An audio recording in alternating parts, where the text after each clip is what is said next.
I click the link to my channel here over at SubStars now over at Odyssey. So the rise of PineSap, the Chud Maxine everyman, the guy who's, kind of the network sick and tired and not going to take it anymore, expressing what a lot of other people are expressing looking around at this current society. I think I tried to combine Weimar and society, and is noticing that there's some cracks in the facade. So this Jubilee show came out. I didn't pay attention to it at the time because anything in the mainstream, if it's allowed on a mainstream platform, it's almost never going to be worth watching. And I mean, that goes for movies, that goes for anything coming out of Hollywood. It was a bunch of right of center, or every once in a while the mainstream machine will do like Bill Maher, politically incorrect. Shut up, dude. There's nothing in the networks that is politically incorrect. Politically incorrect, okay, have Dr. Duke come on, have Jared Taylor come on. It was a bunch of right of center 20-year-olds, influencer types, against a 60-year-old globalist, Hassan, who's been in the mainstream media for a long time. That's clearly not a fair battle, and the 20-year-olds probably knew that going in, but they also knew that they were going to get a lot of eyeballs on them and on their platforms. Because in the case of him, you've got a public speaker who's probably been doing stuff like this for 40 years, somewhere in the news. If you're 25, you cannot compare to that. Somebody you're just figuring out your talking points. You don't have a chance against that kind of guy, especially someone like him who's not arguing in good faith and fair dealing. He's going to be very dishonest. And it's the same when the Ben Shapiro, the Steven Crowder types go to college campuses and do their ask me anything type of thing, and some like 22-year-old is asking questions in the audience. It's just like you're just going to get blown out. And the thing is, like, that's not honest either. The entire event is a fake setup, because ultimately they're doing this stuff to sell advertising space. Like, they're not doing this for their health, they're doing this to make money. And was ostentatious type of clickbaity type of drama is what gets eyeballs. Every once in a while something slips through, and this is the case there. The thing is, these events are portrayed as like open and honest and intelligent, and it's a little bit slippery. So when they end up talking to these 20-year-old college students, you just don't know a whole lot in college. I was in college. Most of the students were, I don't know, stupid might be too harsh. But the problem was they didn't know stuff and they weren't aware of it, and the smart ones were aware of what they didn't know. But then people kept talking about this Jubilee show, and the clips didn't seem great to me. It was just this Hassan repeating himself and interrupting, and I counted him repeating some phrase 5 times. And I think the point of that, why such an experienced speaker would do something so strange, was to use up the clock. He said, I agree with the kid's point, and you only need to say it once, and he's 60 and he's experienced, and the trick he's using is to add a little emotion and appear to be fair and impartial. But when you watch the video with a critical ear, he comes across looking immature. And I suspect that if you watch his performance carefully, you'd notice a lot of manipulation on his part, and he literally said that phrase 5 times. Always keep in mind that he is not organic. He's been a public speaker for 40 years. That goes for everyone in that position. Tucker Carlson is not any more sincere. When they say that what they say and how they say it is all meant to manipulate a narrative. So I thought most of the show was how poorly done it was, because the kids didn't have the experience to call out his deflections, ad homs, and time-wasting tricks. And ultimately, if you want a real discussion, get somebody over 40 who's been doing this honestly for a long time, a Ramsey Paul, Jared Taylor, Dr. Duke, somebody with the experience. And to talk to 20-year-olds is kind of just pointless, unless it's for clickbait purposes. And the goal of the globalists was to make them look silly, but they're in their 20s and they just look not as experienced. So I didn't bother watching when it came out until everyone started talking about it and said it was so interesting. It sort of reminded me of 2016 energy, back when YouTube was a much funner place, a much more honest place. And there used to be right-wing people who were allowed on. You had Red Eyes, American Renaissance, Black Pill, the National Justice Party guys, Borzoi, and there was who's that guy who went to like a paid model, I forget the guy's name. I guess I could pause and look it up. There's a bunch of people who left to go to like BitChute type of websites, Odyssey, and some just dropped off and they went to like private podcasts, which I never thought was a good idea. That I think the guy had a called Fash the Nation. He was really big on YouTube and growing, and then YouTube just kicked all those people off. And in 2016, we didn't know that all those good channels would be kicked off. Yeah, channels that offered a legitimate diversity of thought and an alternative perspective, and YouTube would just kind of go in the direction of they wanted to be pop culture, which is why Google bought it in 2013 to 3 years later to pretty much destroy the platform, or at least to control the video narrative. And YouTube is it's just not what it was. Look at them like, well, I mean, why'd you buy it in the first place? Because they had to control the narrative. Like, why does Hollywood make movies that lose money? Because they're not about money. To push, girl power movies like the last movie that just came out, Fantastic Four, where the two main characters are two girls kind of fighting back and forth, and a diverse background audience, and it had a huge second week crash, and people are like, oh, then I hate to use normies, but people who are not diving deeper are still coming from this model where they think corporations are just there to make money. They're not stupid. If that was their primary goal, they'd be making movies that appeal to people. You wouldn't see girl power movies. You see Richard Reed, the stretchy guy, the leader of the Fantastic Four. You'd see him in the lead role of the movie, and the Silver Surfer would be male. They would sex change it. It's just beyond stupid. But what this resurgence show did was bring up where the alt-right is, or whatever you want to call it, some talking points to move the window, which it did. I just wish it was more polished, but that's why he picked the people he picked. And another thing he did was Hassan also conflated and blurred some hot words, Nazi with fascist. And those are two different things. And the problem is that they never define any of the things they're speaking on. So you're arguing, a lot of times the left and the right is arguing, and it feels like they have two different definitions for a lot of these words. And you got to set that up ahead of time, because the left and the right has diverged in language, where we do have two different definitions. And the left thinks, oh, well, only our definition is correct. And the right goes, well, listen, I'm acknowledging we have two different definitions. So when I say this word, it means the old definition that you'll find in a dictionary. And when you say the word, you mean something in an online dictionary where the narrative can be updated and controlled for groupthink very quickly. And the left is like not shy about changing definitions, and then they're expected to be taken seriously because they control the media and academia, and these things are just repeated, and then someone stops them and go, but that's not what the words mean. You're just like, this is just cultural Bolshevism. So they're arguing from two different perspectives. Then you point out that like you don't believe in every point of their definition of fascism, for example. And the thing is, it doesn't matter. They'll just keep opening up the definition to include whatever your position is, it gets to the point of just being oppositional, defiance, disorder. You are these words because you're not in alignment with them. You could point out that like you have the same views on like race relations, positions, that the same people who fought Japan, Italy, and Germany did 70 years ago. And your grandfather's generation, and it doesn't matter to them because their minds have been so captured that they think their grandfathers who fought the Nazis were Nazis as well as the Nazis. It's insane, but that's the degree of they're taught what to think and not how to think, as well as anyone who wants a community of its choosing. Though they only ask Christian bakers to write a message on a cake for gay weddings, never Muslims, or maybe even Hindu. Are there Hindu bakeries? Or they have no problem with other communities. That Arkansas community is in the news lately. They just seem to protest like whenever they're going after white people or Christians or something, which is exactly what their grandparents wanted. Borders, safe, clean neighborhoods, a gold-backed dollar, not to fund other countries or get involved in foreign wars, which is pretty much all wars in the past 100 plus years.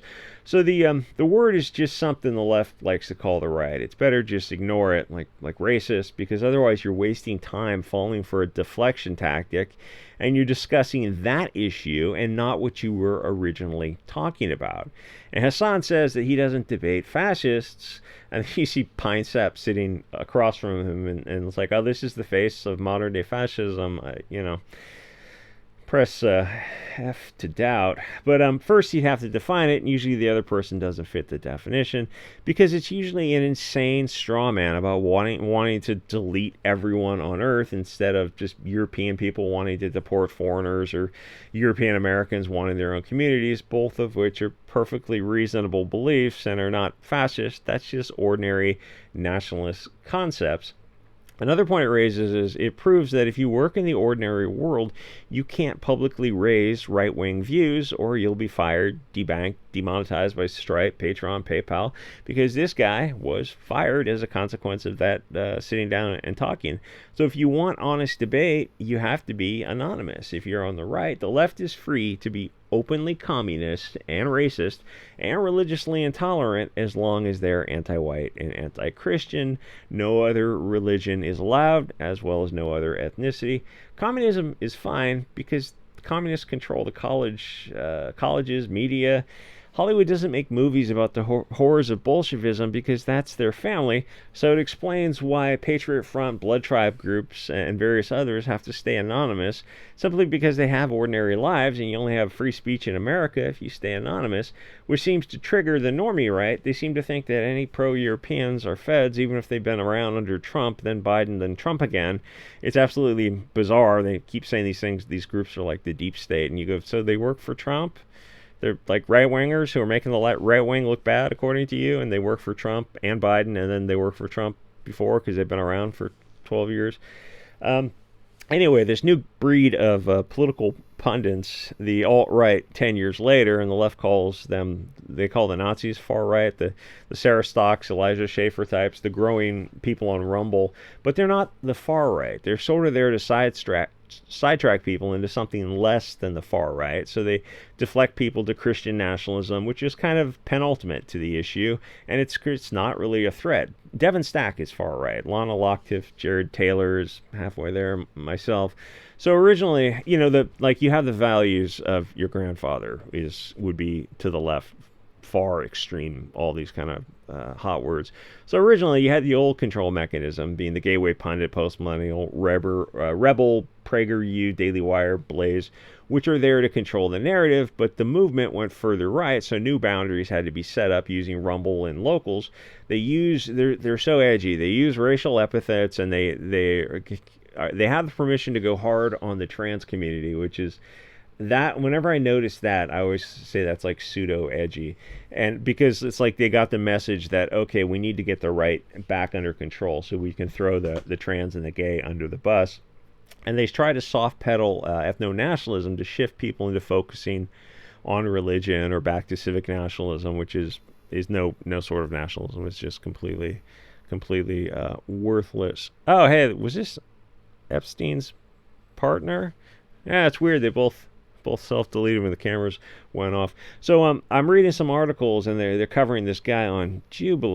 And I think it bothered me so much because the structure of the debate was so dishonest, and this is on Hassan, because he's the old experienced guy, and I'm expecting a good faith, fair dealing discussion, some very British scene where they're sitting in chairs with pipes and whiskey or whatever, and both parties are trying to fully explore the topic, and you just don't see that anymore, probably because of the TV's quick cut, short attention span format, and maybe the rise of talk shows in the 80s had something to do with it. And every year the IQ drops, so there's not any smart discussions anymore. It's just, on all platforms, like on Odyssey there are, and even some on Rumble, but it's mostly in the mainstream. It's just a lot of dumb people who were taught what to think and how to think, and it's been 50 years of this kind of TV, and it's the rising tide that's affecting all these boats. There might be the occasional mature J.K. Rowling Sargon types who do want to have a polite discussion, but they're so so rare when the rest are just coked up Destiny types who have to constantly check wiki on his cell phone because he doesn't actually read anything.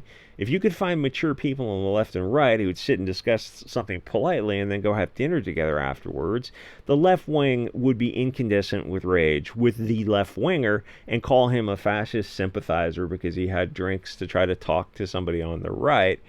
The people who control the left do not want the left talking to the right or getting alternative viewpoints or really having diversity of thought. They want them very well controlled. And like I always say, I remember a long time ago, Durst the Worst was interviewing people and just talking to some guy, and this girl with a mask comes over and is trying to get the guy to stop talking to the interviewer.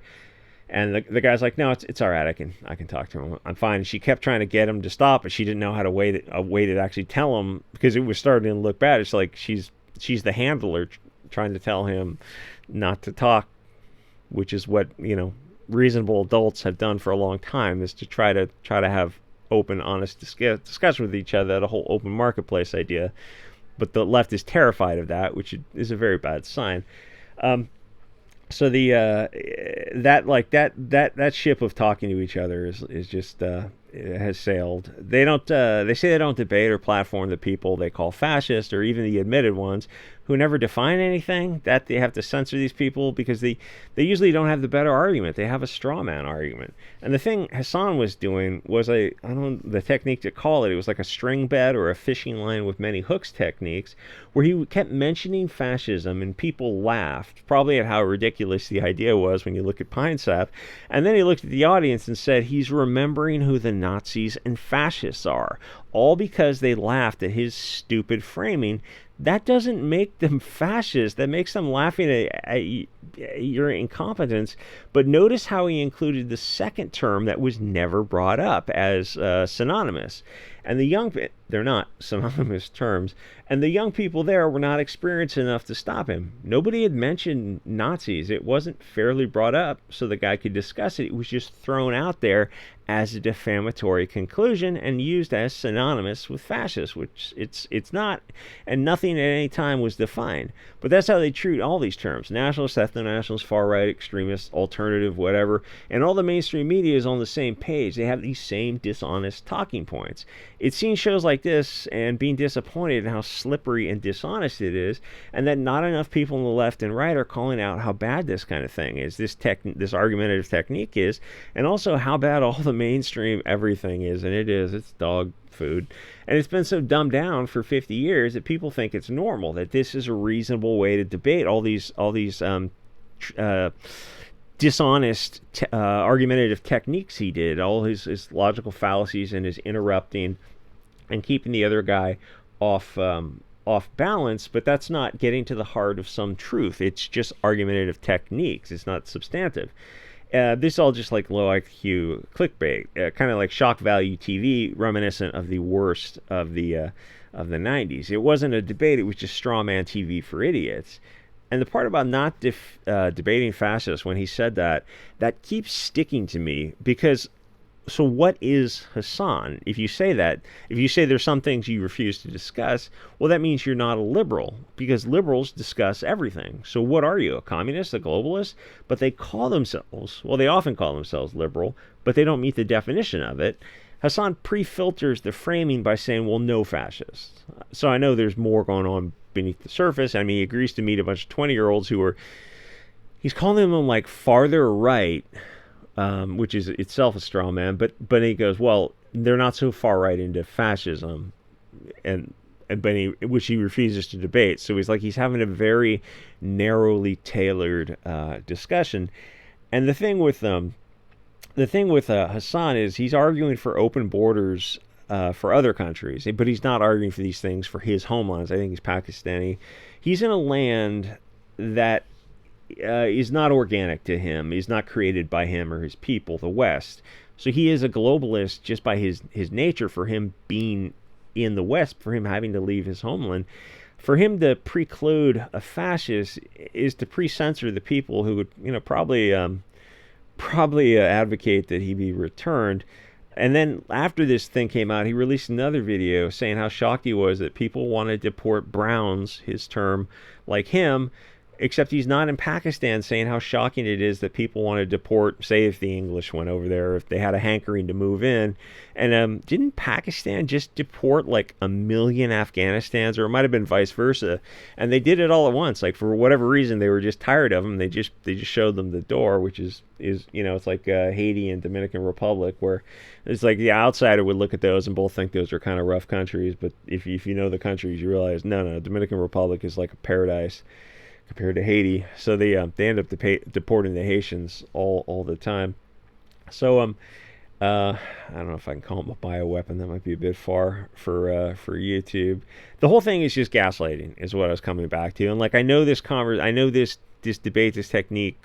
I know there's something else going on beneath the surface with his technique. It's not just that, but it's that people accept this as like, oh, this was a reasonable debate. It's like, well, it wasn't a debate, because he used logical fallacies, and there was no one there to like stop him and go, wait a minute, you keep interrupting this guy. In fact, you repeated yourself 5 times. And I know how like almost tistic it sounds to say he repeated himself 5 times, but it's a technique, and he's 60 years old. He's been doing this for 40 years or more. He knows that is dishonest. It's expected better of him. And like, well, don't hold your breath on him. Anyway, I mean, I got to be careful saying stuff on YouTube. It's good to see that the window is shifting a little bit to the right. Anyway, I thought that he's in a foreign country that he couldn't create, and he has the audacity to lecture people on how they should run the country. And I don't think enough people are honest about this kind of stuff to tell him like, oh, well, you should just go back to your country and fix it, and advocate for open borders for Pakistan if you want people from around the world to go in there, get citizenship, run for office type of stuff, and change it from a caliphate to representative republic or whatnot. It's like he's not doing that because he's a globalist destroying the West. Anyway, like, comment, subscribe. See you guys all next episode.